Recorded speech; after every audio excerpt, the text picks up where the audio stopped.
प्रकार बा कि अरे छतिया के खूनमा से लिखही औ चिट्ठिया, तू चिट्ठिया के एक बेर जवाब दीहेगे। सबको के नमस्कार प्रणाम। हम अजीत पासवान और आप लोग के स्वागत करतानी जा अपने चैनल अजीत भाई ब्लॉग टीवी पे। तो देखी भैया, आज एगो गाना लेके आइल बा हमार छोट भाई छोटू पासवान जी। तो ये देखिए भैया लोग, यही हमारे छोट भाई छोटू पासवान जी हैं, जिनका गाना आप लोग सुनिए। और चलिए, देख रहे हैं हमारे साथ आज जुड़े हुए हैं। चलिए दोनों भाई मिलके गाना सुनाते हैं।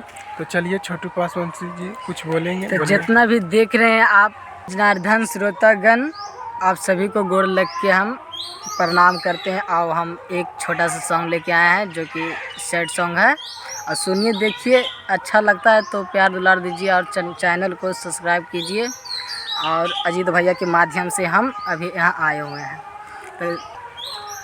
तो देखिए गाना के अभाव ये बा का भाव है व्यास बतावा कि छतिया के खुनमा से लिखो ही औ चिट्ठिया, जियो कि छतिया के खुनमा से लिखो ही औ चिट्ठिया, चिट्ठिया के जवाब दे नगे।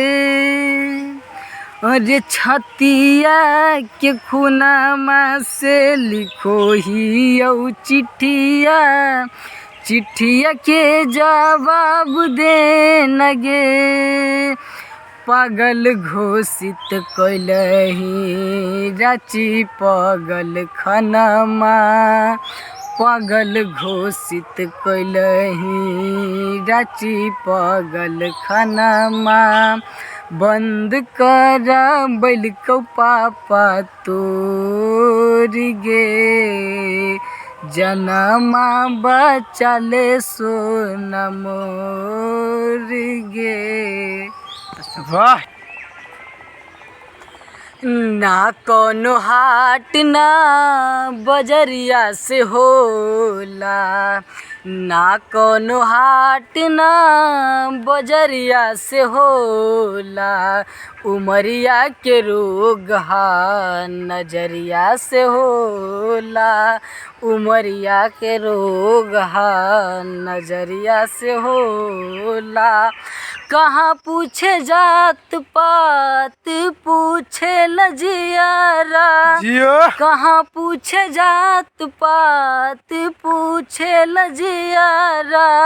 सनहिया सिंगार हा सवरिया से होला, ना कोनो हाट ना बजरिया से होला। उमरिया के रोग हा नजरिया से होला, उमरिया के